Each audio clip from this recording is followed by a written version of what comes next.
Hello students, स्वागत है आप सभी का एजुकेशन बाय जेआरडी क्लासेस पे। तो आज हम लोगों का मैथ्स का चौथा क्लासेस है, जो हम लोग टॉपिक वाइज स्टार्ट किए हैं। जो हम लोग का टॉपिक चल रहा है लव एंड हानि, यानी प्रॉफिट एंड लॉस। तो प्रॉफिट एंड लॉस का आज हम लोग चौथा क्लास है। तो हम लोग बिल्कुल जैसे पार्ट वाइज पढ़ाया जाता है, हम लोग वैसे ही पढ़ रहे थे। तो आज हम लोग कुछ क्वेश्चन ऐसे देखेंगे कि क्रय मूल्य पर कैसे परसेंटेज निकालते हैं, विक्रय मूल्य पर कैसे कैसे हम लोग का एग्जाम में सवाल आता है। तो इसी प्रकार का सवाल आपका एग्जाम में अग्निवीर या टीआर में हो बहुत ज्यादा पूछा जाता है। तो हम लोग उसी प्रकार से आप देखने वाले हैं। तो चलो हम लोग बिना टाइम का वेस्ट शुरू करते हैं। देखो भाई, पहला प्रश्न क्या है, ठीक है ना। पहले हमको समझना है हम लोगों को, फिर हल करना है, यानी फिर सॉल्व करना है, ठीक है ना। तो चलो देखते हैं। देखो भाई, पहला सवाल क्या है कि एक व्यक्ति एक वस्तु को क्रय मूल्य के 10% लाभ पर बेचता है, तो विक्रय मूल्य पर लाभ प्रतिशत क्या होगा। यहाँ पर एक चीज आप लोगों ने नोट नहीं किए होंगे। आप लोग क्या कीजिएगा कि 10% की शॉर्ट फॉर्म निकलेगा 1/10, और उस तरह से आप लोग निकाल लीजिएगा। लेकिन यहाँ पर क्या कहा गया है कि लाभ पर बेचा जाता है, तो विक्रय मूल्य पर लाभ प्रतिशत ज्ञात कीजिए। यानी हम लोगों को पूछा गया है कि विक्रय मूल्य पर लाभ प्रतिशत क्या होगा। तो इसका हम लोग कैसे निकलेंगे। तो 10 का शॉर्ट फॉर्म क्या होता है, हम लोगों ने पिछले क्लास में सीखा था। अगर जितने भी साथी इस क्लास में नए हैं, पिछले 3 क्लास नहीं देखे, तो उसको आप लोग जरूर देखिएगा, ठीक है ना। देखो, 10% का मतलब होता है 1/10, ठीक है ना। यानी हम लोग का क्या है, क्रय मूल्य, विक्रय मूल्य क्या है बच्चों, क्रय मूल्य है 10 और विक्रय मूल्य है 11।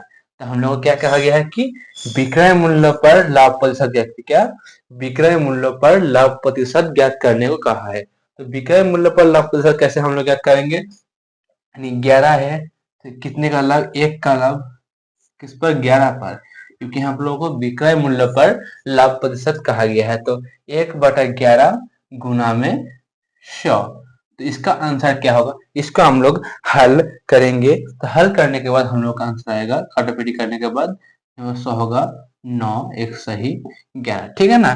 तो आशा करता हूँ आपको एक फॉर्मेट समझ में आ गए होंगे। चलो दूसरी भी उसी तरह से हम लोग का उसी सवाल जैसा प्रश्न है, तो आप लोग इसको कोशिश करो सॉल्व करने की। तो क्या होगा, देखो, इसको हम लोग 20% का जो हम लोग का शॉर्ट फॉर्म होता है, कितना होता है मेरा दोस्त, 20 का शॉर्ट फॉर्म हम लोग क्या लिखते हैं बताओ आप सभी। तो इसका शॉर्ट फॉर्म हम लोग का होगा 1/5, यानी 1/5, यानी क्रय मूल्य हम लोगों का होगा कितना, विक्रय मूल्य होगा हम लोग का कितना, क्रय मूल्य होगा बच्चों 5 और विक्रय मूल्य होगा 6, यानी 1 का लाभ हो रहा है, इसलिए हम लोग यहाँ पर विक्रय मूल्य 6 लिखेंगे, ठीक है ना दोस्त। समझ में आ रहे होंगे आप सभी को। अगर समझ में आ रहा है तो एक लाइक जरूर करना, ठीक है ना। तो 5 क्रय मूल्य और विक्रय मूल्य हम लोग का 6 है।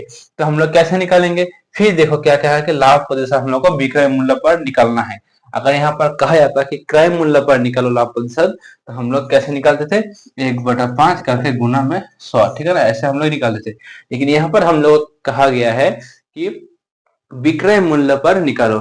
तो ऐसे ही प्रश्न प्रश्न जो आता है आपका, आप लोग को आता है, लेकिन थोड़ी सी मिस्टेक की वजह से ये आप लोग का नंबर काट के ले जाता है, ठीक है ना। तो इसी सवाल से हम लोग को सतर्क रहना है और अच्छे से इस सवाल को करना है, ठीक है ना। देखो, तो क्या कहेंगे हम लोग, क्या करेंगे इसको, 1 का लाभ हो रहा है 6 पर, तो यहाँ पर 1/6 गुना 100। तो इसको हम लोग काटा पीटी करेंगे, तो इसका आंसर का आएगा, इसका जो आंसर आएगा 16 सही 2/3, ठीक है ना, 16 सही 2/3। तो आप लोग कटापीटी कर लीजिएगा, आता ही होंगे आप लोगों को कटापीटी, ठीक है ना। तो चलो तीसरा प्रश्न भी हम लोगों का विक्रय मूल्य पर की दिया गया है। इसके बाद हम लोग 4-5 सवाल क्रय मूल्य पर करेंगे, फिर हम लोग नया नया पाठ की तरफ चल जाएंगे, ठीक है ना। हम लोग और 2-3 दिन में क्लास खत्म होने वाला है। आशा करता हूँ कि आप सभी को अच्छे से समझ में आ गया होंगे, ठीक है ना, ये जो हमने पढ़ाया अभी। तो बताओ इसको आप लोग सॉल्व करो कि इसका आंसर क्या होगा। तो देखो, इसका जो आंसर होगा क्या होगा, 25% का शॉर्ट फॉर्म क्या है मेरा भाई, 25% का जो शॉर्ट फॉर्म है 1/4, यानी क्रय मूल्य 4 और विक्रय मूल्य 5, ठीक है ना। क्या क्रय मूल्य 4 और विक्रय मूल्य आपका 5 दिया गया हुआ है, ठीक है ना। तो इसको आप लोग सॉल्व करो कि इसका सही आंसर क्या होगा। तो देखो क्या कहा गया कि विक्रय मूल्य पर लाभ प्रतिशत हम लोग को निकलने कहा गया है। तो 1/5 गुना 1/5 गुना 100। तो 5 विषम 100, तो इसका सही आंसर होगा बच्चों 20% इज द राइट आंसर। आशा करता हूँ ये तीनों सवाल आप सभी को बहुत ही बढ़िया से, बहुत ही अच्छे से समझ में आ गए होंगे। चलो चौथे सवाल हम लोग देखते हैं कि क्रय मूल्य पर हम लोग इसको कैसे निकालेंगे, फिर हम लोग अगले टॉपिक की तरफ बढ़ने की कोशिश करेंगे, ठीक है ना। चलो चौथा सवाल देखते हैं। सवाल क्या है बच्चों, देखो चौथा सवाल जो है, तो एक सवाल करने के बाद, चौथा सवाल करने के बाद हम लोग एक लेवल हाई पर चलने वाले हैं, ठीक है ना। देखो, एक व्यक्ति एक वस्तु को क्रय मूल्य के 10% लाभ पर, क्रय मूल्य पर लाभ प्रतिशत क्या होगा, यहाँ पर विक्रय मूल्य होगा, ठीक है ना, विक्रय मूल्य होगा।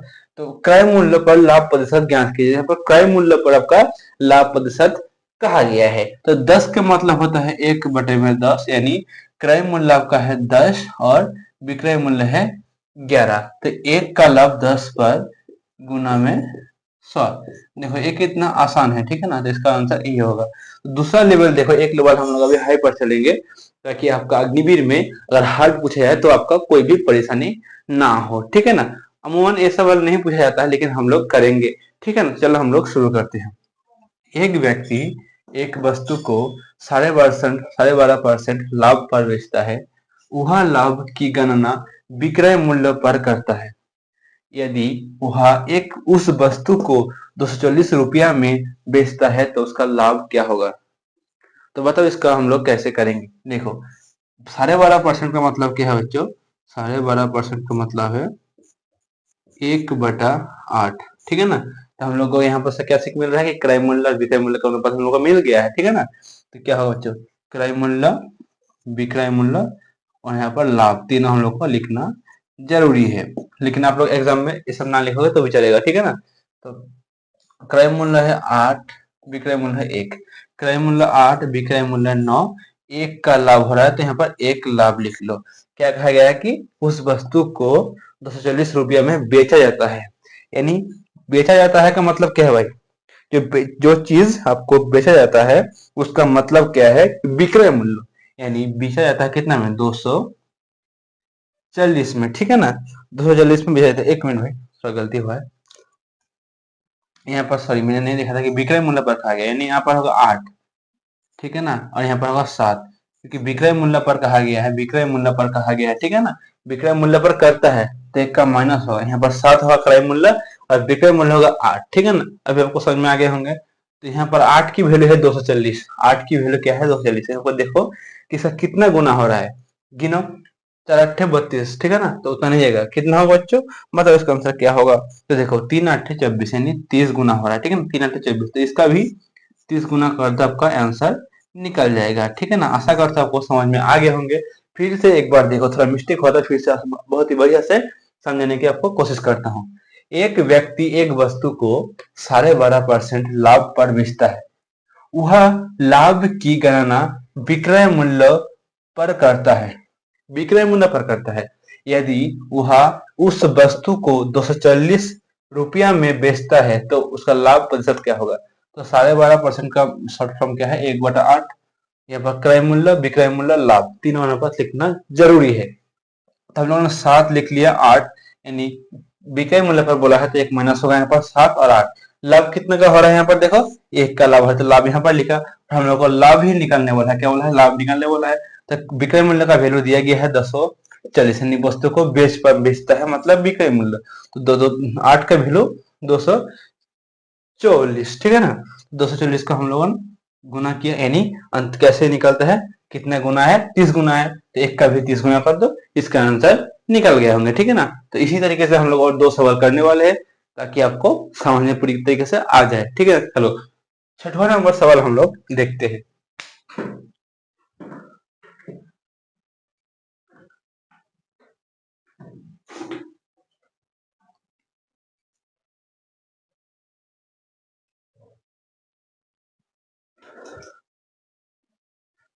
तो गाइस हम लोग का जो दोस्त 6वां सवाल देखा होगा, 6वां सवाल क्या है, उसी प्रकार से हम लोग इसे करने वाले हैं और पूरी तरीके से हम लोग समझने की कोशिश करेंगे। देखो, एक व्यक्ति एक वस्तु को 25% लाभ पर बेचता है। वह लाभ की गणना विक्रय मूल्य पर करता है। किस पर करता है, कि वह लाभ की गणना विक्रय मूल्य पर करता है। यही आपका इंपॉर्टेंट फैक्ट है यहाँ पर, ठीक है ना, कि कैसे पकड़ेंगे और किस तरीके से हम लोग कोशिश करेंगे। यदि वह उस वस्तु को 280 रुपये में बेचता है तो लाभ क्या होगा? तो बताओ, ऑप्शन यहाँ पर दिया गया है, आप लोग कमेंट में इसका आंसर जरूर बताना कि इसका सही आंसर क्या होगा। तो देखो इसका सही आंसर क्या होगा मेरा दोस्त, 280, ठीक है ना। यहाँ पर 25% का मतलब होता है 1/4, यानी क्रय मूल्य, विक्रय मूल्य और लाभ, तीनों आप लोग लिख लो, ठीक है ना। यहाँ पर देखो भाई, क्रय चार चार कितना है, 4, यानी पर क्या कहा गया है, विक्रय मूल्य 103 होगा और एक का लाभ यानी यहाँ पर 1 होगा, ठीक है ना। यहाँ पर क्या कहा गया कि 280 पर इसको बेचा जाता है, यानी 4 की वैल्यू 280 यानी 280। तो इसका सही आंसर क्या, कितना गुना हो रहा है, देखो यहाँ पर 70 का गुना हो रहा है। कितना गुना हो रहा है? 70 का गुना हो रहा है। तो यहाँ पर भी 70 का गुना कर दो, इसका सही आंसर होगा आपका 70। Option B is the right answer. आशा करता हूँ ये जो फॉर्मेट था आपको समझ में आते होंगे। अगर किसी बच्चों को समझ में नहीं आया है उस क्लास को दोबारा देखे फिर भी समझ में नहीं आया तो कमेंट में जरूर बताएं कि सर ये टॉपिक समझ में नहीं आया है, ठीक है ना। तो आशा करता हूँ जितने भी हम लोगों ने चौथा क्लास है हम लोग का 4 क्लास किए हैं, तो इसी में आपका कोई भी डाउट नहीं है। अगर उस क्लास को किसी ने बच्चे ने नहीं किया है तो जरूर कर लीजिएगा, और जो बच्चे नए हैं चैनल को सब्सक्राइब करना, ठीक है ना। इसी चैनल पर आपका अग्निवीर हो, टीए आर्मी डिफेंस एग्जाम या आर्मी लेवल का एग्जाम की तैयारी बहुत ही बढ़िया से करवाया जाता है, ठीक है ना। तो आइए तैयारी कीजिए। चलो मिलते हैं अगले क्लास में, तब तक के जय हिंद, जय भारत, वंदे मातरम।